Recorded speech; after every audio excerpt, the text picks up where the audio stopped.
Hey there, welcome to Contracts and Chaos. My name's Alyssa. And I'm Brenna, and we're here to tell you that you are not alone in the mayhem of this real estate industry. We're keeping it real and sharing our stories, strategies, and successes in today's real estate world. So come join us every Tuesday while we talk contracts and chaos. Okay, we are rolling We on rolling. prepping for a home inspection. Yes. All right. Yes. So this week we are talking about prepping for a home inspection. And this, if you're a realtor listening, this is advice you can give to your clients. If you're my mom Yep. listening, because I know you listen every week, mom, or another homeowner, this is tips for that your agent should be giving you. And if they're not, or if maybe you're trying to go FISBO, these are things you need to do. And a lot of these, honestly, also go for prepping your house for showings and for a listing. But there's some that are slightly more. And we polled the audience on this one this week. So I made a Facebook post and asked my realtor and home inspection friends, like, hey, what do you guys suggest that your clients do to prep for a home inspection? And there is one on here. Well, there's actually one not on here that I want to mention first. And then we can just go through this if that's okay with you, Brennan. We'll just kind of go back and forth. Works for me. The first one that's not on here is making sure everything's unlocked. Like, I lock my crawl space because I live in a neighborhood where I lock the crawl space. I don't want random people possibly going in. I lock like my electrical panel that's outside, like certain things. So if those are things that you keep locked, or your attic access because you don't want your kids crawling up there and doing things, or whatever it is, make sure things are unlocked and people have access to them. That is a good one. Like, it's only a couple hours. And if you want to do it right as the inspector gets there and then leave, that's fine. But make sure they have access to everything. No, and that happened to me once, and that's funny because I wouldn't have thought to bring that up, but there was one that the inspector ended up going back out and looking at the crawl space, but he'd called and was like, I can't get in. There's a padlock on it. And I was like, oh my gosh. And that was a few years ago when I was like in the beginning of real estate, and I'm like, who padlocks their crawl space door? I do. It is more common than you think. Yeah, after that, like when I go and show houses, I'm like, oh my God, look, they locked it. Oh, that's another one. They're locked. So it's not as uncommon as you think, but it eliminates a whole, and especially the crawl space is a huge place for an inspector to look for a lot of potential issues down there. So if we're talking, this is technically for home inspections, but we did mention for showings, if you don't want to leave it unlocked, then put the key for the crawl space in the lockbox, because people are going to want to take a peek. They're going to want to stick their head under there. Are they going to crawl in? No, but they want to at least put a visual on it to say, okay, things look okay, or things don't. We're definitely going to want this checked out. So put the key in the lockbox if you don't feel comfortable leaving it unlocked. I think man, we could just end the episode right there. That was a good one. Keep everything mic drop unlocked. A couple of other just things that show up when we're looking through inspection reports for our buyers that come up. They're so easy as a seller to kind of adjust and prepare for ahead of time. One of them is like the HVAC filters. We talked about that last week too. That's a maintenance item anyways. You should be keeping those swapped out every couple months at the least, maybe every quarter, depending on if you don't have any kids, any pets, don't go outside, there's no dust, like maybe once a quarter if that's the case. Then you could change it once a year. Right. Especially if you have pets, we need to be changing that thing. Yeah, because if you're in a home inspector isn't going to tear everything like that apart, but they're going to be like, it looks like it needs to be cleaned kind of thing. It could lead to, and they'll notate everything in those home inspections because it's their job to point out anything that might have been an issue, might be an issue, potentially was an issue, like all of the things. Like the note will say. So they're like, hey, you're... sorry, go ahead. Go ahead. The note will say something like, filter appears to have not been changed for an extended period of time. This causes wear and tear and potential damage on HVAC unit. Recommend inspection by licensed HVAC contractor. And it'll put in like a little blurb about HVAC and like air quality and flow and how detrimental that is to the system. Like some of them are like, they can be very overwhelming, especially to a buyer that has never seen a home inspection before. They're like, oh my gosh, the whole HVAC system is trash. And that's not what they're saying. But if you just eliminate that big red flag of your husky's hair just plastered all over the air intake, then that's just a quick easy fix to do the day before the inspection. It looks nice and clean, everything's all done, and it just is one little red flag Yep. off of the buyer's plate. Absolutely agree. And the next one too. So the next one is to change any burnt out or like light bulbs that don't work. In fan fixtures Mm-hmm. too. Like if you know that chain doesn't pull right, get the chain fixed on that fan. If the you never use the fan, but you know the batteries in the remote for it are dead, change the batteries in it. Change the light bulbs. Make sure those things are working, because if they're not, one, the inspector's not going to put a light bulb in it. He's not going to put a battery in it. He's going to say, I can't say that this works or not. You should find an electrician to check the circuits. Well, it could just Yeah, be, and make sure that it's not an right. It electrical could just issue. be you didn't And change a light instead bulb. of it being a 90-cent bulb, right? If instead of it being a 90-cent bulb, then you've got this brand new home buyer, which if their buyer's agent is doing their job, they're advising them of these things too. Chances are that you're not going to light on fire from that light fixture being out. Probably needs a bulb, but it's just one of those things, because I've had the longest home inspection I've ever received was 123 pages. Oh my And God. when I tell you that I was like, oh my god. And this inspector at the they still do it, but it comes back like color coded. Red is like, oh god. Yellow is like, pretty serious. Green is, this is good. That entire, it was all red Ooh. and orange. It's all Ooh. red. Orange. It was just not good. Yeah, that doesn't sound good. So just eliminate some of those potential problems by just screw in the bulb. Right. It's easy. It's easy. And that's a good one too. Like you said, for listings, before you do your listing pictures, before you have showings, it presents a lot better. It looks like you've been maintaining, taking care of it, that kind of thing. Yes, exactly. Exactly. Yeah. All right. So the next one, bless you. Um, the next one Thank is you. ceiling fan and fireplace remote. So I kind of mentioned ceiling fans with the light bulbs, but make sure there's batteries in the remotes. Now, fun fact, the receiver in your fireplace for that remote, even though it's wired in, also requires It's a batteries. battery. So make sure batteries Mm-hmm. in the remote and the receiver are working. If there's a, like I said, if there's a pull chain or something, if that receiver's dead, change it out. Like it's not that expensive. Mm-hmm. Um, and it's going to save you from someone being like, well, we need $800 to get the fireplace fixed. It's probably $200 to fix the Yeah. fireplace. So, um, And to piggyback on the remotes from the fireplace, if it is a gas fireplace, make sure I that was pilot just light going to is say on, that, yes. because that's something that if the gas is off, they're not going to Yep. touch it. And it will be noted in the home inspection that the pilot light was off and that they didn't inspect it. It wasn't, they didn't know if it operated because they didn't turn it on. And it'll be a whole nother new inspection that they either have to come back out and address, or an HVAC company is going to come out and do. So if you have one that is a switch for that pretty gas flame, just make sure the pilot's on. A lot of places I know they keep it shut off because they don't use it very often, but it's something that, I mean, liability wise, a home inspector is not going to Right. turn your gas line on, because what if there's a problem with it and then the house Exactly. explodes? Exactly. You And know? that goes for, shoot, what was I just gonna say? um, I don't remember. Water? You're going to say water? No, Because the water needs to be the on water too. does need to be on. Yeah, you guys need to make sure all of the utilities are on. There is a line in our Mm-hmm. contract that says the buyer has permission to turn them on, but they shouldn't have to. But Right. yeah, I don't remember what I was gonna say. Right. I've only had that happen once too, that it was a vacant house. It was like an estate, and all of the utilities were off.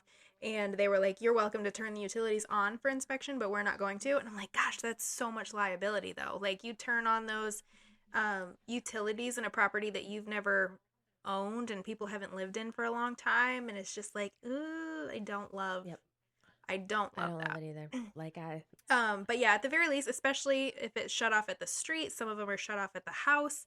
It's not uncommon for vacant houses to be completely shut down. But make sure, and that's something with new construction too, some of these smaller companies, that you make sure all of those utilities are up and running before your inspector gets there, because otherwise they are really crippled in what they can actually verify and check, because they don't know if that plumbing is leaking if there's no water running through it. You know what Mm-hmm. I mean? Yeah, absolutely. Absolutely. Yeah, because if there's no water, there's not going to be a leak. Um, Mm-hmm. Sorry, I'm making a note real quick because I have a question to ask you after we are done recording. And I will forget if I don't write it down. Okay. The other one, this one came up actually on my recent listing, and it came up when we did photos. And literally, the minute Nam finished photos, I looked over and went, "Oh shit!" And he was like, "What?" I'm like, "There's a 45 caliber handgun sitting on the bedside table." And he was like, "Oh, I didn't even notice it." He's like, "I'll edit it out. Don't worry, it won't be in the photos." And I was like, "Cool, thanks." But That's nice. I didn't notice it when I went to look at the house before we listed it. I don't maybe it wasn't there that day. Um, and it was in like this very nice upright little bedside holster. Um, but and they Mm-hmm. don't have kids, so y'all stay off their backs.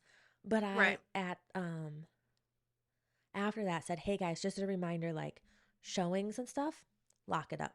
Inspection, Put that lock it away. up." Yeah. But that also goes for like other valuables. If you have fancy jewelry or you have especially prescription meds, I hate to say it, but even if they're very nice people who have the money to buy your house, there is a chance that they are also looking for prescription medications.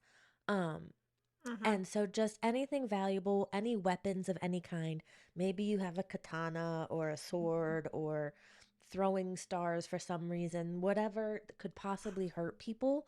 Um, I mean, if you walked in my house and did an inspection right now, because I live alone and I don't have children and my pets won't get into these things, out in the open right now, easily accessible are 3 firearms, guaranteed. So Mm-hmm. like, those are things I wouldn't think of. I mean, yes, I would, but no, I wouldn't, because even I'll admit, I had a slip. I keep one in a bag and like in a case next to my bed, and I had someone clean my house, and I realized when I got home that it was still out, and I was like, oh shit, sorry. Oops. I like literally texted her. I was like, I'm so sorry. I was like, it, and she was like, no, it's fine, it's fine. She's like, but yes, next time if you could. And like my new cleaning person, and not that I fired that person, she just doesn't do this area regularly, will be bringing her child Mm-hmm. with her. So yeah, everything's getting locked up. I'm gonna tell her, don't go in that room. Don't like that's where items are. Don't go in there. But it should be Mm-hmm. the same for your home inspection. These I did a showing the other day and we opened a hall closet, and all of a sudden you heard the ring camera go, "Smile, you're being recorded." And we were like, "What?" And the husband looked down and he's like, "Oh, there's a gun safe on the floor." And I was like, "Ah, Mm-hmm. okay."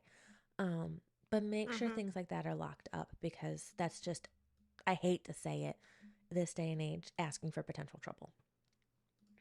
Yep.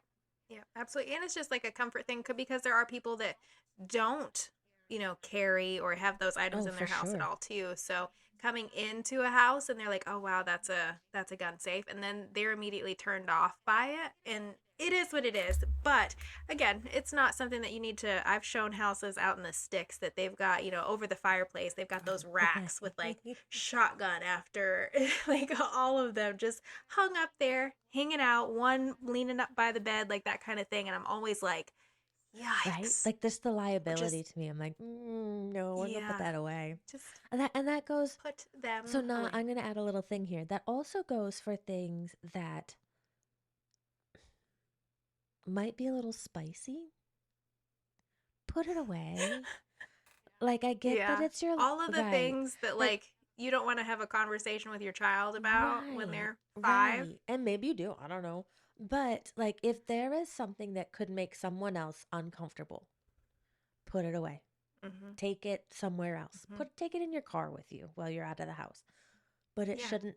That's something that I tell my clients too. Grab a laundry basket. And there's been a couple of times that I bring it, and this is the go Uh-huh. basket, right? So if you've got a last minute show, especially for the ones that have kids that have, like, life happens.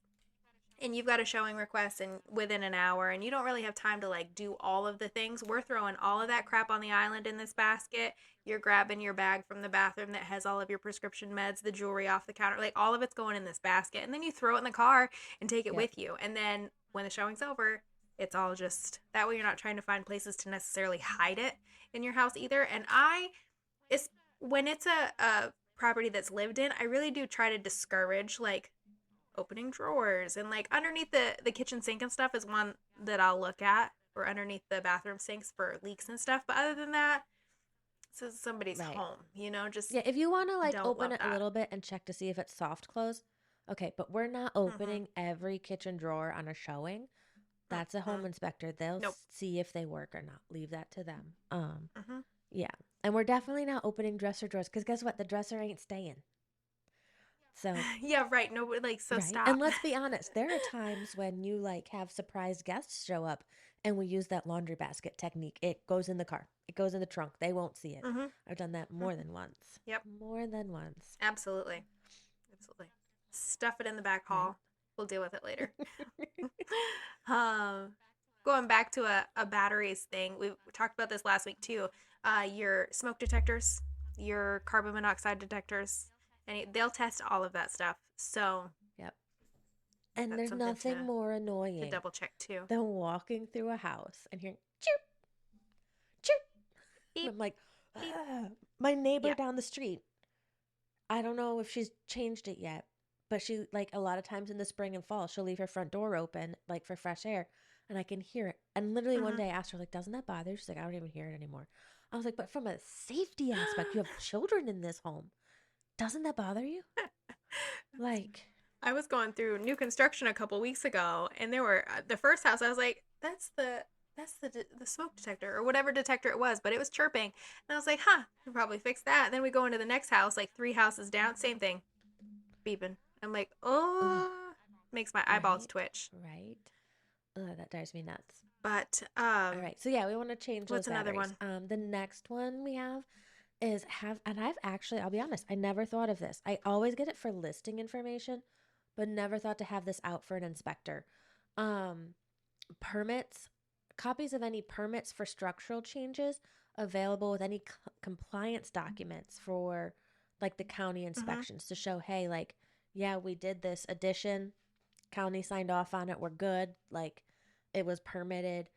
Because they will look. I mean, they may not go pull permits, but they'll say, hey, this definitely appears to be an addition. You should check and make sure there's permits. Well, take that question right off the table. Like, they will know.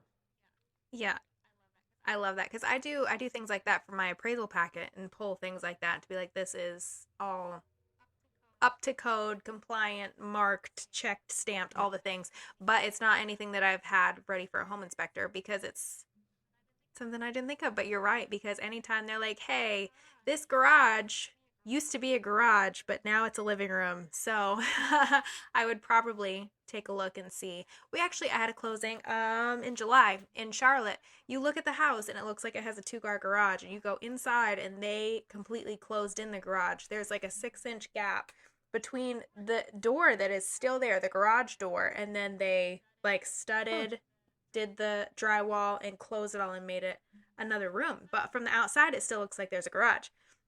But they did pull permits and everything for it. And that's something that the inspector had been like, hey, probably want to check this out. It looks like everything was done correctly. And then we did end up pulling the permits for it. But I was just like, because from the outside, you'd never Right. know Well, and that. Aaron had clients go under contract on a house a couple weeks ago, or sorry, a couple months ago, because they've closed on the second one they found.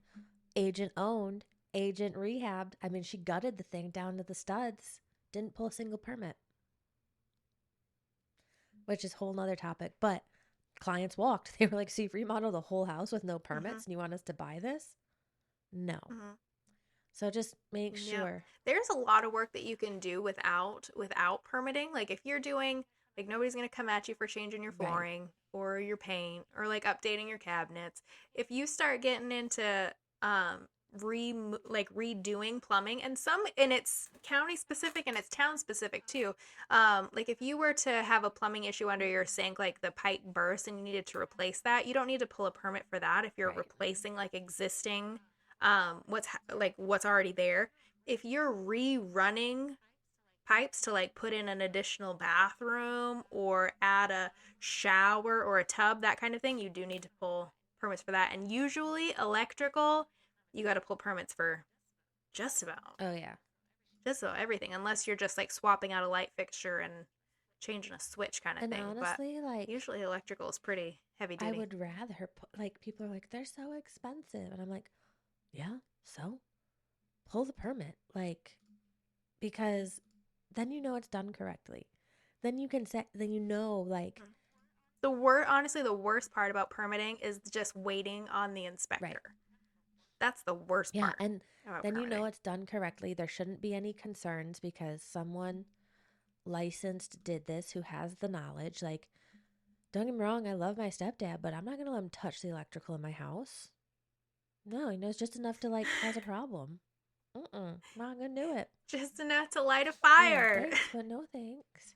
That's funny. Um, all right. So the last one we have on our list, and there might be more that we didn't think of, so don't come at us for it.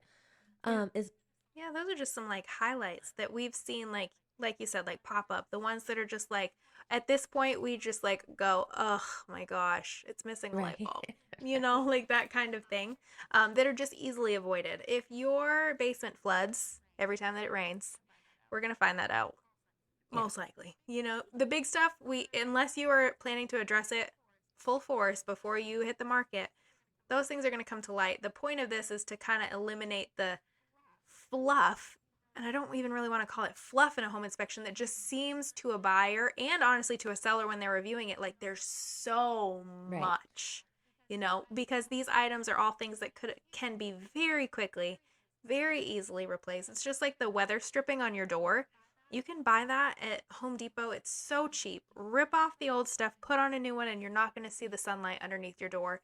But it's things like that that just like, oh, this is a problem, and this is a problem, and this is a problem. And they might all be very small problems, but when you're walking into a massive purchase, a massive investment that you've never done before, this just seems like, holy crap, there is a lot of stuff wrong that I'm going to have to fix right Yep. away. And these are just in the hopes of eliminating a little bit of the headache during the negotiation process for you. Okay. Yes. And like, so we talked about making sure you have access to like the electrical panel, water heater stuff, like with locks on it, but also make sure stuff's pulled away. Like, take the clutter out, get Mm-hmm. stuff out of the way for your inspectors. I think that's the biggest one I see all the time. Unable to inspect because. Like, what? What? I Great. had one like that actually. In a townhouse, she had two accesses into the attic, and one of them was completely open, and the other was in her primary closet, and she'd been packing, putting stuff in the closet, that kind of thing. What we didn't know, because I didn't go up in the attic, is that the attic was actually divided. You could only see one half like from one access point and the other from the access point in her closet, right? So she was under the assumption that they could get into the attic from the other closet, and they could, but they couldn't see the whole thing because it's divided up there. So they ended up coming back to look on the other side of the attic after she cleaned out that closet, because it was her closet was stuffed because she was trying to get other stuff out of the way so they could look at everything they needed to while leaving that other side open for him to get into, and it still it still wasn't enough. But it's those things that you Right. don't think of because you've never crawled up into that tiny 18-inch square hole in your hall closet to get into the attic, but somebody is going to for a home inspection. Absolutely. Absolutely. Yep. You got to make sure people can get into those. Yeah, I saw one with a closet that was stuffed full of stuff, and the attic access was in the closet. We were like, great. Thanks, guys. Thanks so much. But all Mm-hmm. right, those a lot of the attic accesses here are in like the They're tiny like, little closets, so you can barely get a ladder in there. And I'm like, I'm so like, I don't think I would fit up in that hole. So I'm so glad that this big man's gonna have to try to stuff right. himself up there to do an inspection. That's great. Yep, absolutely. Absolutely. No, All right, guys. Well, those are our but yeah, I think that's it. that's it. Those are our recommendations to prep for a home inspection. Think if you don't already have this in like a cute little printout for your clients, pull something together, like email it to them if you need to a couple days before inspection or as soon as you go under contract because they're going to need to know this. If you are a homeowner, just know like these are great tips for prepping for an inspection or for listing your house. So take this, run with it, and we hope you all have a great week. We'll see you next week. We just finished another episode of Contracts and Chaos, but believe me, the chaos does not stop here. So check out the show notes for our email address and where to follow us on socials, and we will see you next week.